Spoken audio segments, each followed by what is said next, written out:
frustration of not being able to comprehend what was so fundamentally unnatural about her existence. Finally, the couple had had enough and decided to take Lucy to a primate rehabilitation center in the Gambia, with the hopes that she could be forced to acclimate to primate life. She could barely cope with it at first, getting real depressed and hardly associating with the other apes. Which you'd be depressed too if you had to give up a life of American luxury, complete with booze and vacuum fornicating, to go live with chimps in the wild. But with the help of a graduate student named Janice, Lucy eventually came to accept her fate, and although she'd never mate with another of her kind, she ended up getting along with her troop well enough. About a year after leaving the rehab center, Janice came back to visit. Lucy gave her a warm embrace before waddling back to the rest of the chimps. Aww. Then Lucy got poached like a fucking egg, which kind of puts a damper on the whole happy ending, but, you know, whatever. So if there's one lesson to be gained from all this, it's that the best way to learn something is to be immersed in it and to make it part of you. While treats are good for making dogs do backflips, true comprehension comes from integrating new things into your daily life. And what better way to do that than with some free audiobooks? Sponsor time. Listening to audiobooks inspires us, motivates us, even brings us closer. And there's no better place to listen than Audible. If you want something kind of like what I do, except actually funny and well-informed, you should check out The Infinite Monkey Cage. Think Ricky Gervais show, except half comedians and half actual scientists. It's great. You can get your first audiobook free along with 2 selected Audible original titles when you start your 30-day trial. Just visit audible.com/salmonella or text salmonella to 500-500 to get started. Again, go to audible.com/SAMONELLA or text SAMONELLA to 500-500 to try Audible for free. Link in the description. Anyway, that's all for today. Till next time, I'm Salmonella, and I fell down the stairs this morning. Look at this. Just a mega stretch chicken joke. Alright, after months upon months of unrelenting pressure by you psychopaths pretending to be my characters on Twitter, I finally got a merch store. Let this be a lesson, kids. With enough harassment, you can achieve anything. Anyway, go check it out, or don't, whatever.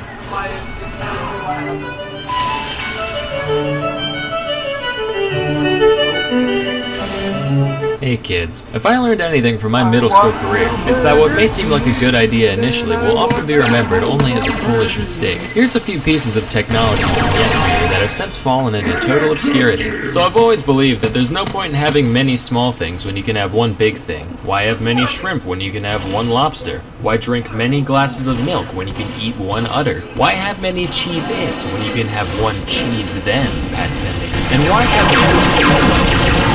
one moonlight tower? These guys were real popular back in the 1880s and 90s, often standing at over 150 feet tall and illuminating several blocks from a single point. Not very well, mind you. Matter of fact, they were so dim, we didn't even have the conscience to just call them light towers. I had to go and stick the moon on the front so people didn't get their hopes up. But thanks to our good old friend, the inverse square law, you still needed a fuck ton of light to pull this off. So they used incredibly harsh and UV-emitting arc lights instead of incandescent bulbs. All the light of the moon and all the vision damage of the sun? Talk about a win-win. Sadly, these beasts have fallen by the wayside over the past century or so, except for in Austin, apparently, but they use friendlier mercury vapor lamps in them, so they only get half points. Now, anyone who's been around a baby long enough knows they always have a cloud of ghoulish stench hovering around them. Jeez Louise, somebody better air out that musty little muskrat before Grandma starts drooping again. You could stick him on the clothesline for a while, but knowing that little moron, I'm sure he'd find a way to hurt himself somehow. Introducing the baby cage. Finally, city dwellers all across the nation have a way of unleashing their postnatal funk on the unsuspecting passerby below.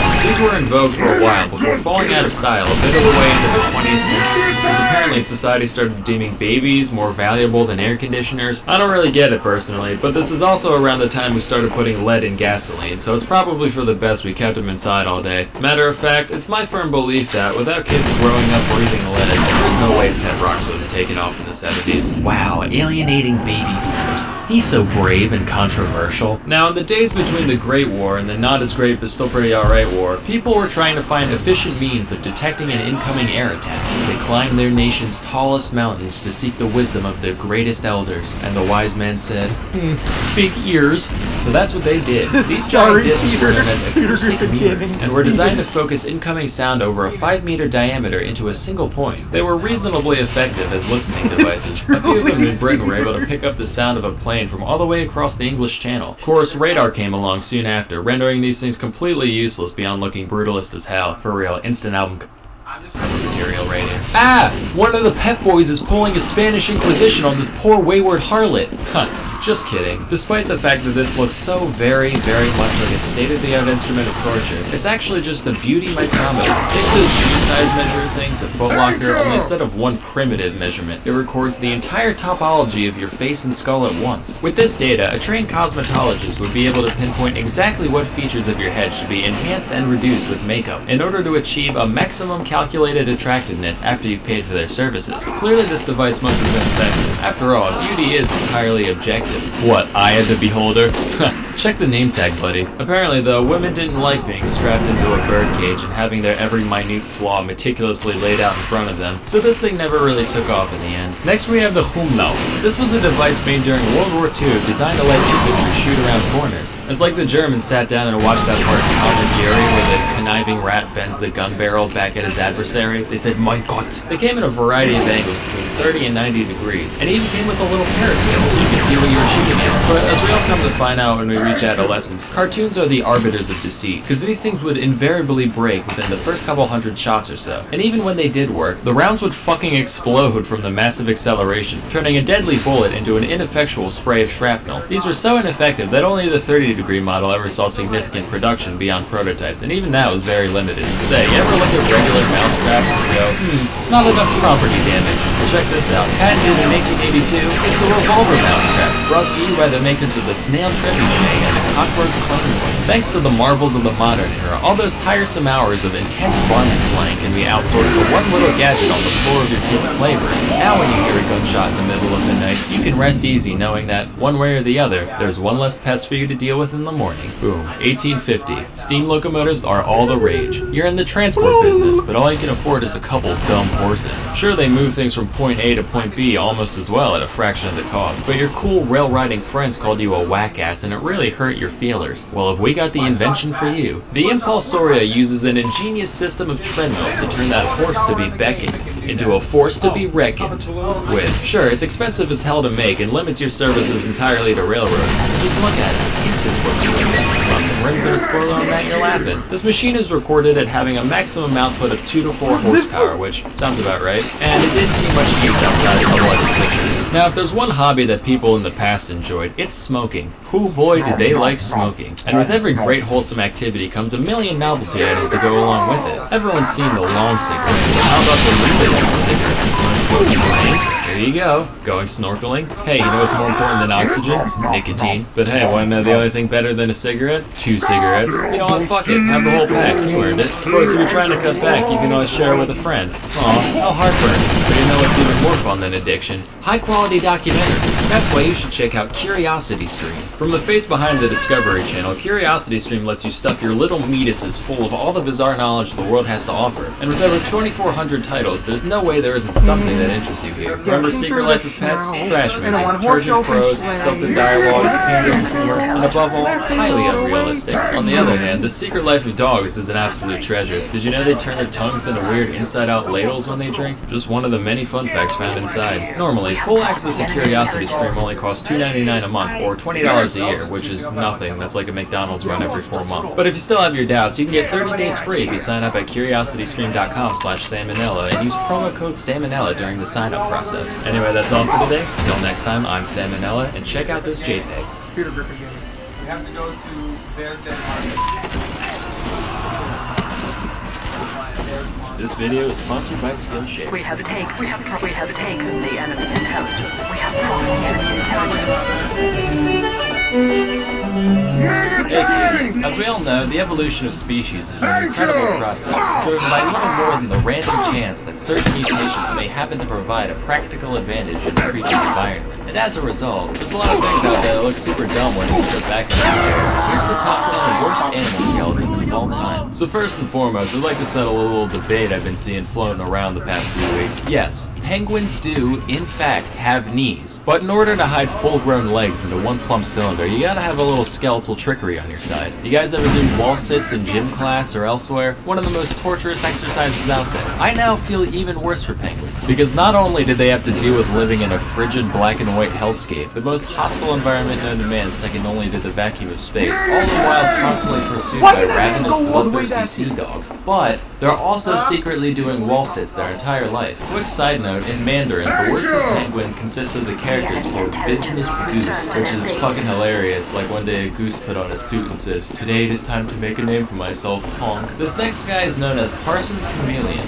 found in the more remote regions of Madagascar. Notice the fleshy protuberances around its nose area. Turns out, not fleshy, not even remotely fleshy, not even one flesh. Instead, it just has a skull, forever frozen in time in the middle of exploding. Like it sneezed right in the middle of God, shaping it out of clay, and he was just like, ah, whatever, it's a feature now. So for that, this rough-headed reptilian gets number 9. Normally I would have ranked it higher, but that's a dope tail, so he gets some pity points. Next is the pufferfish. So for most of my life, I've pictured pufferfish as just not having any bones. I know it doesn't really make sense, but neither does them turning into a balloon like a goddamn cartoon. Turns out, in their normal state, they actually look like this, and when they inflate, those concentric rings of spine slide outward to capture the whole area, like the aperture of a camera lens expanding to cover the full frame of the fish. The sheer ingenuity of this design has shattered my childhood dream of real-life balloon animals, which has earned the pufferfish the number 8 spot on this list. Now, if you've gotten around to certain zoological circles, you've been shown this skull and been told, ah yes, that comes from the dwarf elephant. Oh, you've never seen one? That's because they're extinct. And that thing in the middle? Ah yes, nothing more than the nose hole to which the trunk connects. However, if you're a rational, free-thinking adult like me, you can look past the lies spoon-fed to you by Nat Geo and other liberal media outlets and see this for what it is.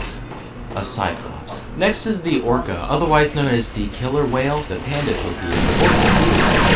The skeleton is fairly normal at first glance, but check out this little thing under here. That little bony blip is actually all that remains of the legs and pelvis of the orca from one of the Balkan land animals. Personally, I think that's highly disrespectful to their ancestors. Like, they could have taken the seal route and used those legs for good in the water, but instead these sea cowards said, no thanks, we're gonna undo all that evolution and just be bigger, smarter, warmer fish again. But hey, we'll keep it 4 pieces of nothing just to remember you guys by. Truthfully, I could have chosen almost any citation to pick on for this, but the orca's face also reminds me of SCP-682, which is the most OP overrated shit out there, so he gets the number 6 spot. Moving on, now bear with me here. In every other mammal on Earth, the canine teeth point downward from the gum to the mouth.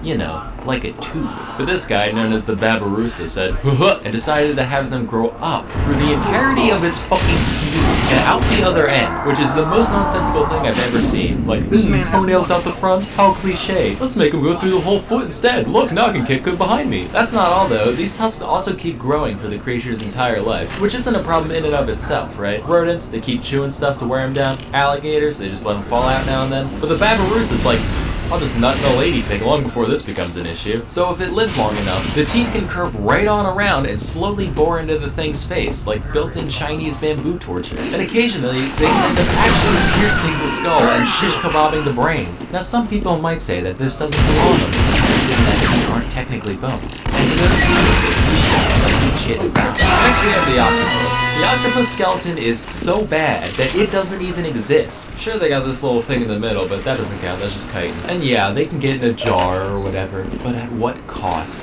At the animal picnics, the crowd shouts, "Bleh, shun the spineless freak." At the animal wheelbarrow races, with nothing to grab hold of, the cephalopod holds a solitary vigil at the starting line, and lo, the octopus wins naught but a participant medal at the Grand Prix, and the number 4 spot on this list. Now here's the skeleton.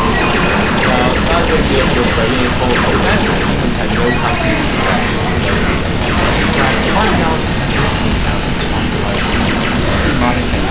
You can see exactly what it would have looked like back when it was a popular creature is known only to scientists as fingerboard, and is theorized to have fed upon fruit, insects, and the dreams of orphans, which it would siphon out from the ears of the errant little waifs whilst they slumber. By the way, if you Google image bat skeleton, like more than half of them have pictures built in. Like, I feel the extraordinarily bat-like wings and figure of our decoration are much too subtle for our consumers. Better slap these on. At number 2, we have the anteater. From its oboe-like skull to its relative hands. Fun fact, if you take the anteater's skull and blow into its nose, it plays a beautiful song throughout the animal's entire life, and then security escorts you out of the museum. Looking at this, I can only so support you ask what generations long before. That being, why the long face? Before we get to the number 1 spot, here's a few honorable mentions. The ostrich. cat hybrid I found on a tabloid site. And of course, the mountain. So at our number 1 spot, we have this creature. That's supposed to be a mirror. I know most of you can't see yourself in it on account of the filthy and really smeared screen, so just take my word for it. So what's wrong with humans? Yeah, well, a lot of things, but for now let's stick to the skeleton. First off, these ones right here, these are known as the metatarsals, all part of the foot, right? No, that's a bunch of primate propaganda. In most other groups of land mammals, what we'd consider our ankles is actually the quote-unquote knee of the animal. Thanks a lot walking upright. Also, it's estimated that around 80% of people will experience chronic back pain. Thanks a lot walking upright. Lastly, probably something you've heard about at some point, our skull to pelvis ratio. For most animals, giving birth, not a big deal. Small heads, white heads, mazel tov. But check out the big brain on Brett. Throws a real monkey wrench to the works there. For a while it led to some problems till those extra brains figured out how to work around it. So I guess you win this round, humans. But that doesn't stop you from also winning the number 1 spot on the worst skeletons of all time.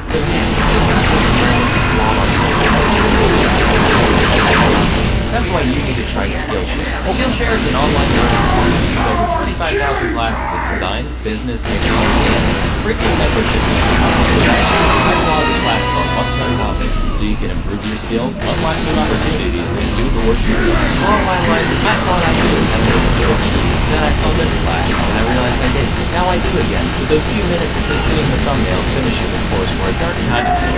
But let's say you don't like crunch. Well, you must be either vegan or dead, and either way, you probably smell terrible. What better way to soak up that earthy must in your home than with a hand-selected houseplant known to improve air quality? Aw, it's like I have a friend. Join the more than 7 million people already learning on Skillshare today with a special offer just for my viewers. Everyone who visits the link in the description can get 2 months of unlimited access to the 25,000 plus classes on Skillshare for absolutely free. So please, put down that bone broth and start sipping some brain juice today. Anyway, that's all for today. Till next time, I'm Sam and Ellen, and I'm still scared as